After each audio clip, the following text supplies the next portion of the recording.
Are we live yet? And we're live. How exciting. So, tuning in from Melbourne, Australia, and Nashville, USA. Good morning to my Australian people and APAC region, and good afternoon to the USA folk. And I hope everyone in Europe and the UK is sleeping right now because it's silly o'clock in the morning. Welcome, everyone, to Career Stories with me, Jo McCarthy. And today we have a special guest, Dan Berger, and I'm going to go into introducing him shortly. So this is all about introducing our volunteers that are supporting Jobs for Humanity. A little bit about me. For those of you that don't know me, I'm the founder of Proto-Science. I help people at a stage where they want to move up in their career and they need a strategy and a career roadmap to get there. I empower people with the right tools to make that happen. I also help businesses attract, recruit, and retain talent effectively, which is quite important during these times. Now, most of you, if you know me already, you know that I've been inspired to head up the Aussie division for Jobs for Humanity. It's a volunteer-led global movement all about helping those who come from underrepresented backgrounds find meaningful work. Our Northern Star is actually based on the agreement in 2015, where world leaders created 17 sustainable development goals with a promise to revisit progress in 2030. And our goal, Dan and I are part of this mission, is to become a leading contributor to this for quality, inclusive, and sustainable work for all.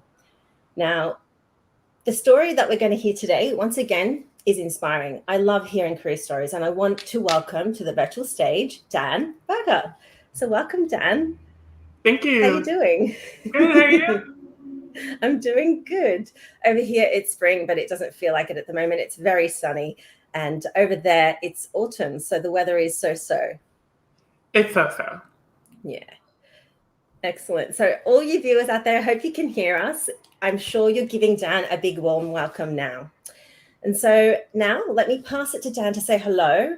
Before I ask him a few questions, could you please introduce yourself in terms of how you got to where you are now? Over to you, Dan. Love to hear your story. Sounds great. So I live in Nashville. It is in the southeastern U.S. We like to call it the music city of the U.S. And those of you in Australia might know that it is the home of Keith Urban and Nicole Kidman.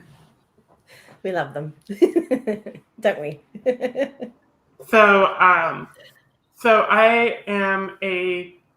I'm a web developer. I work at Vanderbilt University, which is also where I went to college. I did my undergrad there. I got my master's there, and now I work there. Wow. So I am responsible for astronomy, which is where I started out. And then my work expanded to research on autism and employment, and also supercomputing and K-12 education. So those are the 4 areas that I work in, and I have many different projects between each of those. Amazing. So tell us a little bit more about the role that you play at Vanderbilt. You know, I think it's fascinating to hear that you're in the area of astronomy, and I think you're working on quite interesting projects, you know, so tell us in particular about what your role entails, you know, what's the key focus and what's your driver?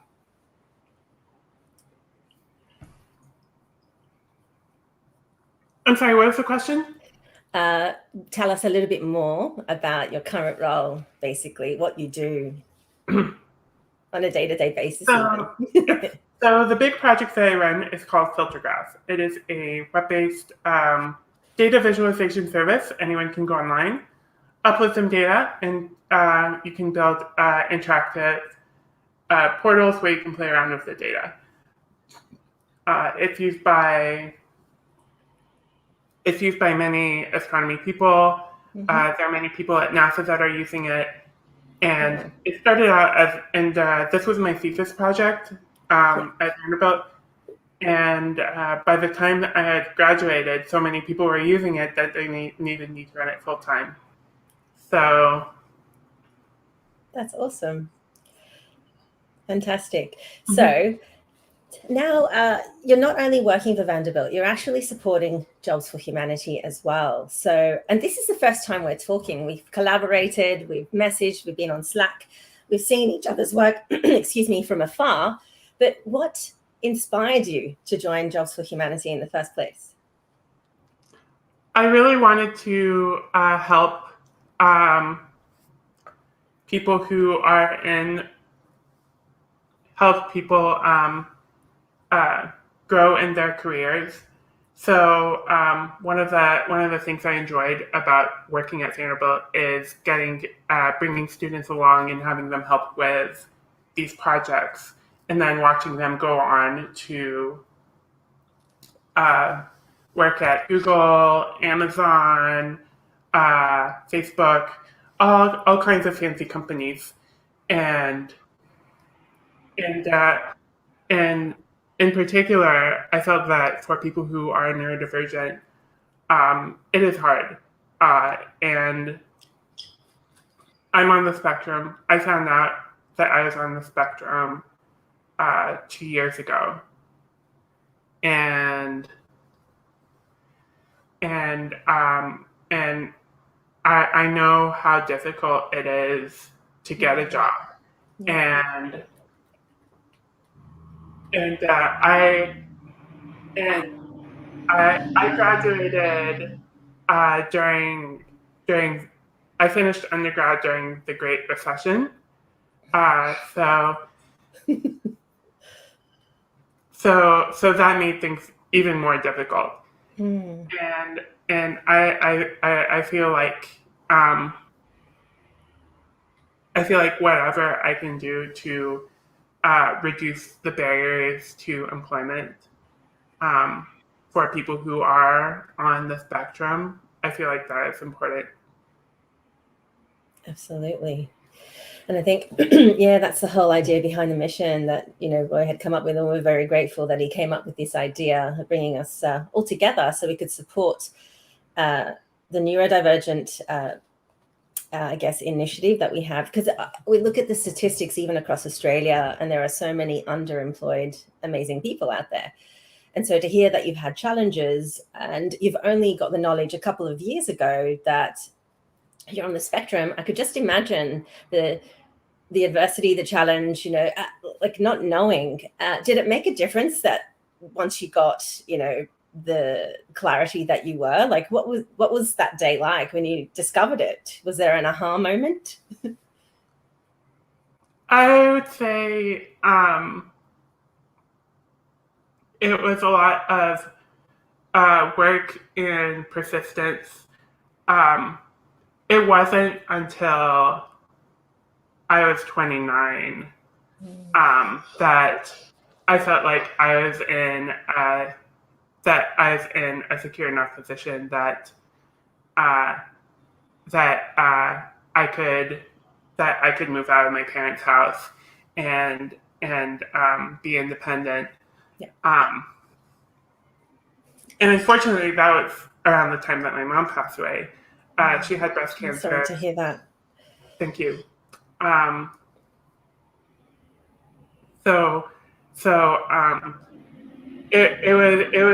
was a challenging year. A lot of things at once. Yeah, life usually does that, doesn't it? It gives you one challenge and then one or two more follow. And yeah, I'm sorry to hear about your mum passing. It sounds as though you really had to dig deep and focus on a few things at that time. And what kind of inspired you to just keep going? My mom was very. My mom's motto was work, work, work. She really wanted us to work hard and stick with the job that we have. And do you feel that that's what you've done yourself as well? Yeah. Amazing. So in terms of And then yeah, when my mom was sick,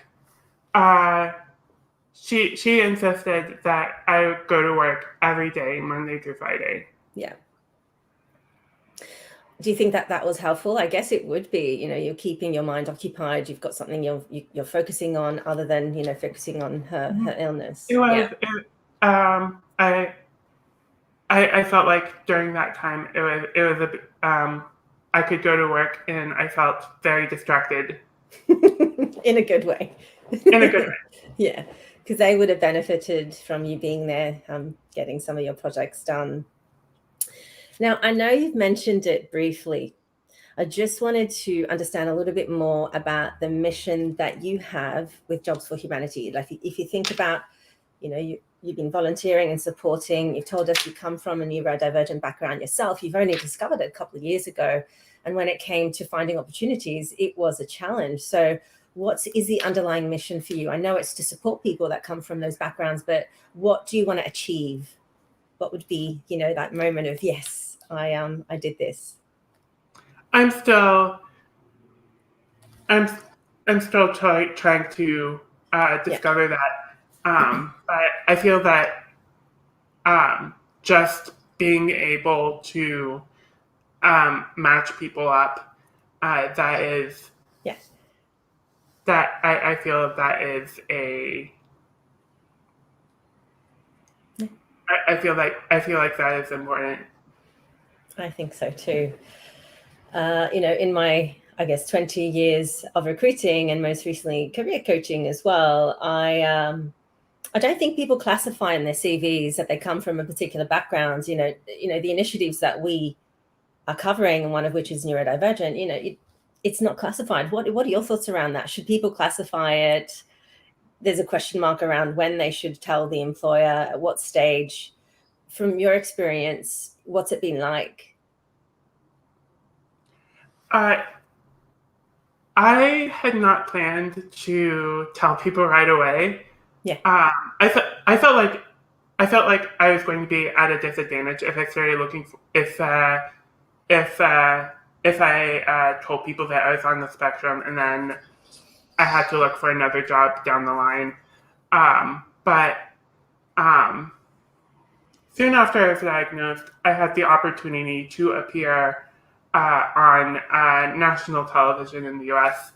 Um, Do you know who Anderson Cooper is? no, I don't. Tell me a little bit Anderson. more. Okay, Anderson Cooper is one of the main news people in the U.S. Mm-hmm. He has a show on CNN Yeah, every weekday, yeah. uh, and on weekends uh, he um, he does news pieces for 60 Minutes here, Yeah, yeah. and um, I was interviewed right before the pandemic, and Wow. it was Different very times. exciting. Yes, and and it and it took them a few months to make the story, and then they aired it a year ago, Wow. and I remember getting text messages that day from people from random people saying, "I saw you on TV." Yeah.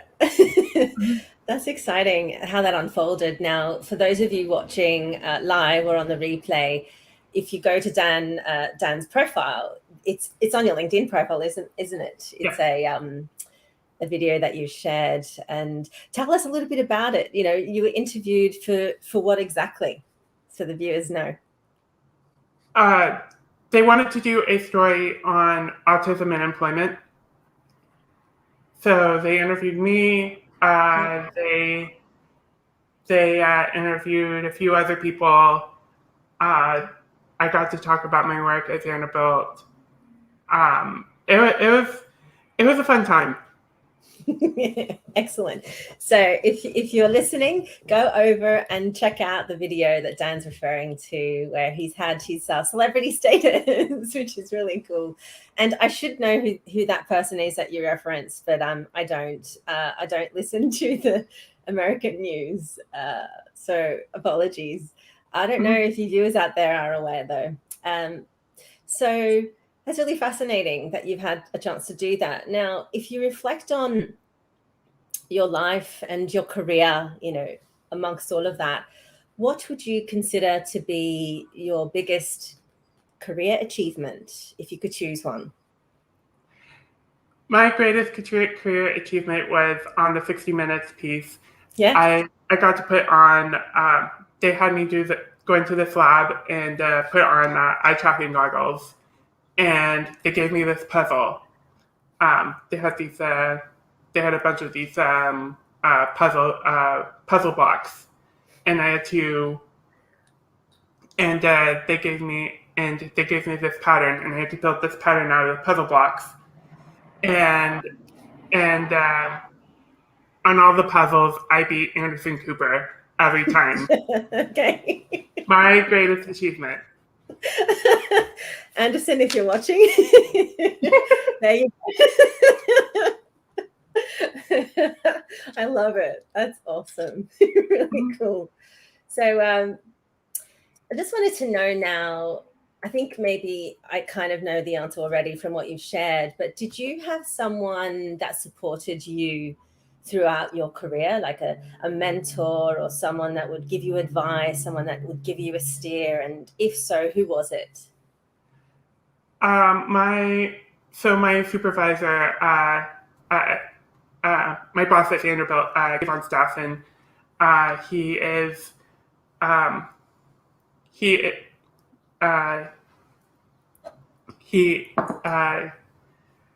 he supported me at a time when I didn't know what to do with my life, and he gave me this opportunity to, first of all, to work in astronomy, to work in astronomy, and to work at NASA, and he knew all kinds of people. So Kayvon does a lot of work with exoplanet research, so planets that are outside of our solar system, and he often appears on the front page of the Vanderbilt website. He did a lecture series for on an online lecture series where he talks about star formation. He teaches the intro to astronomy classes at Vanderbilt, and he just made he just made a children's book. He just appeared in a children's book about do a shout out. What is it like to be an astronomer? I love it. and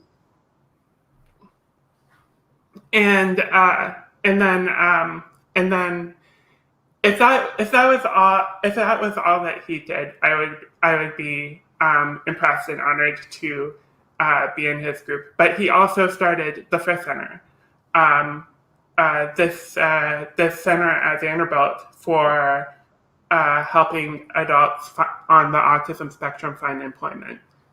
Wow. Kayvon's one of Kayvon's sons is on the spectrum, and he felt like he wanted to build this center so that he could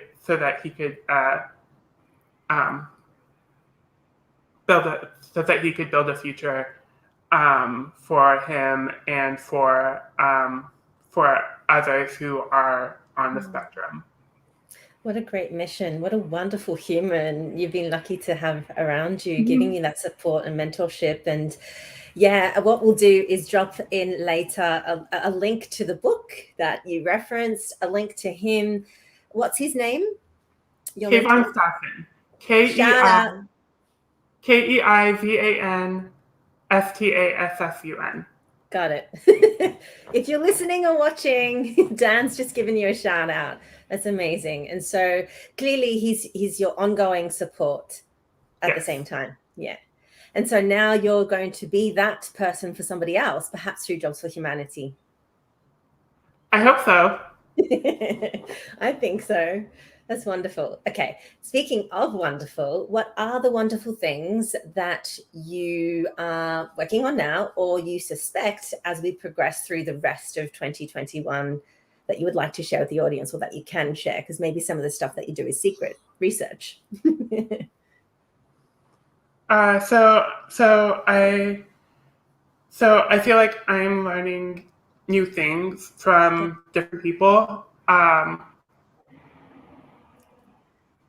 Lately, I've been interested in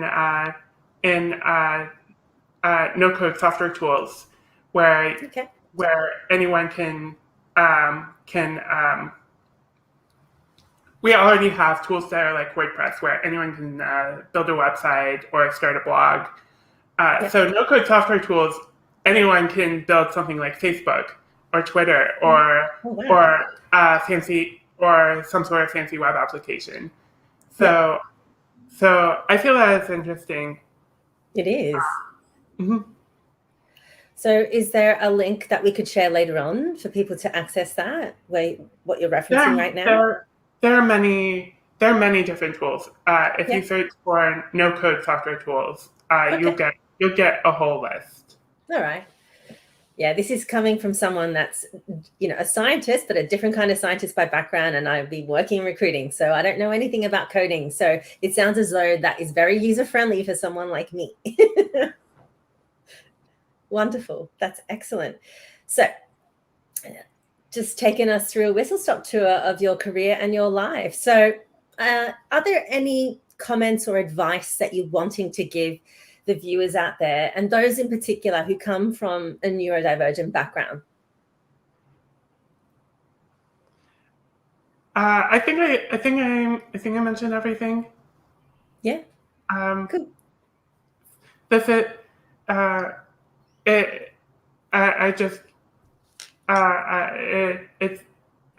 It's just wonderful talking to you.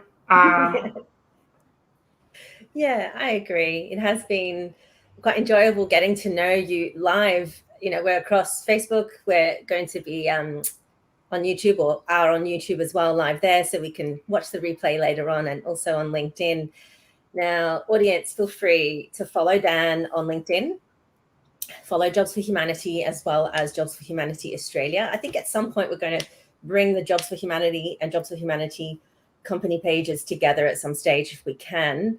But please, if you're wanting to find out more in either how you can get involved as a volunteer, or if you are an organization and you want to run a pilot with us, we can tell you more information. We have information sessions that we set up.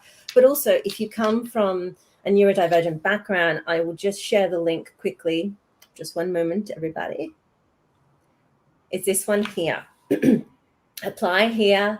And we've got a recruitment team sitting behind the scenes.